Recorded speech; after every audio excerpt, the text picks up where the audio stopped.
कुरुक्षेत्र के रणभूमि में रक्त से सना हुआ धरती कांप रही थी।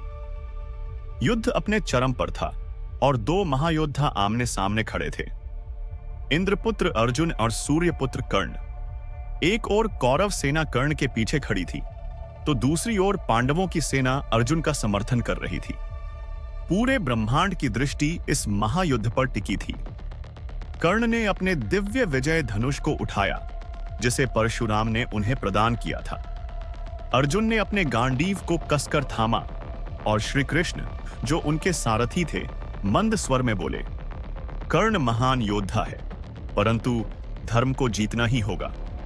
कर्ण ने बिना कोई विलंब किए एक तीव्र बाण छोड़ा, जो आकाश में गरजते हुए अर्जुन की ओर बढ़ा। अर्जुन ने भी उसी तीव्रता से प्रत्युत्तर दिया और दोनों बाण आकाश में टकराकर चिंगारियां बिखेरने लगे। यह युद्ध देवताओं को भी आश्चर्य में डालने वाला था। तभी कर्ण ने अपने सबसे भयंकर अस्त्र नागास्त्र का संधान किया। वह बाण सांप के समान फुफकारते हुए अर्जुन की ओर बढ़ा। कृष्ण को इस संकट का आभास हो गया। उन्होंने अर्जुन के रथ को अचानक नीचे झुका दिया। नागास्त्र अर्जुन के वक्षस्थल की बजाय उनके मुकुट से टकराया। अर्जुन को समझ आया कि मृत्यु कितनी निकट थी, लेकिन कर्ण को केवल अर्जुन से ही नहीं, बल्कि अपने दुर्भाग्य से भी लड़ना पड़ रहा था। तभी उनके रथ का पहिया धरती में धंस गया। वे नीचे उतरे और उसे निकालने का प्रयास करने लगे। उन्होंने अर्जुन से कहा, धर्म के अनुसार योद्धा अपने प्रतिद्वंदी को अवसर देता है। मुझे अपना रथ निकालने दो, फिर हम युद्ध जारी रखेंगे।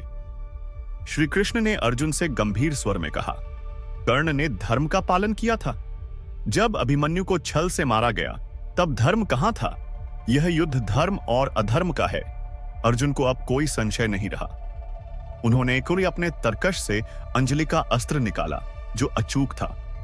जैसे ही उन्होंने बाण चलाया, वह बिजली की गति से कर्ण की ओर बढ़ा और उनके शीश को धड़ से अलग कर दिया। सूर्यपुत्र कर्ण रणभूमि में निःशब्द गिर पड़े।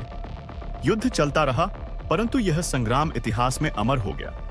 यह केवल दो योद्धाओं की लड़ाई नहीं थी, बल्कि यह धर्म, निष्ठा, भाग्य और कर्तव्य का संग्राम था, जिसे युगों युगों तक स्मरण किया जाएगा।